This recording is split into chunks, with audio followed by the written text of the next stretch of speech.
Since the release of Black Armory, I've been purchasing and collecting each of the weapon mods because there's a handful of new ones, and in this video I'm going to talk about what they each do. First we have the rampage spec, which increases the duration of rampage being active, of course once you activate the perk. Rampage regularly lasts 3.4 seconds, but with the rampage spec lasts 4.4 seconds. The radar booster mod increases your radar's range when you have a weapon equipped with it out. The radar regularly has a distance of 47 meters, but with the radar booster mod, it has a range of 55 meters.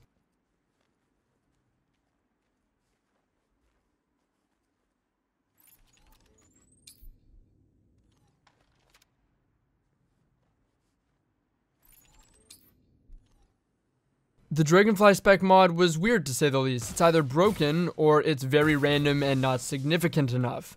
I tested shooting targets 5 meters apart from each other because part of the spec is supposed to give increased damage and a better blast radius, so I thought 5 meters was a pretty good measurement of this. I used a Nation of Beasts with Firefly as well as a Waking Vigil with Firefly. Both of them hit for 65 damage when targets were standing right beside each other, but from the first angle I was shooting my targets from, they both dealt the same Dragonfly damage. I also tried to put a shot into my target that would be affected by the Dragonfly damage just to see if the Dragonfly spec or Dragonfly as a whole was more effective against weak targets. When shooting from my second angle, Dragonfly did seem to deal more damage as a whole, and actually my Waking Vigil with the Dragonfly spec did deal more damage on the first try. However, when I tried to replicate that, it didn't do the same, which makes me again think that the effectiveness of the Dragonfly spec is random and definitely not significant enough. The Surrounded perk grants 43% bonus damage when you're within 15 meters of 3 enemies, but it deactivates immediately when you are no longer within the distance of 3 enemies.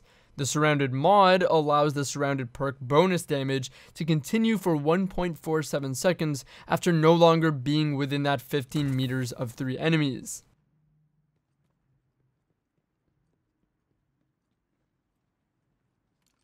The Quick Access Sling mod gives you a much faster weapon swap speed after emptying your mag. I had a pretty low handling Redrick's broadsword to test this on, and the weapon swap speed was still very fast despite its low handling after emptying the mag. But it was only for one swap. The Sprint Grip mod gives you faster weapon ready speed and ADS speed after sprinting. It's a very slightly faster ADS speed after sprinting, about 0.3 seconds faster from what I can measure. So those are the effects of all the new mods. I hope you guys enjoyed the video. If you want to hang out with me sometime on Twitch, you can check out my link in the description.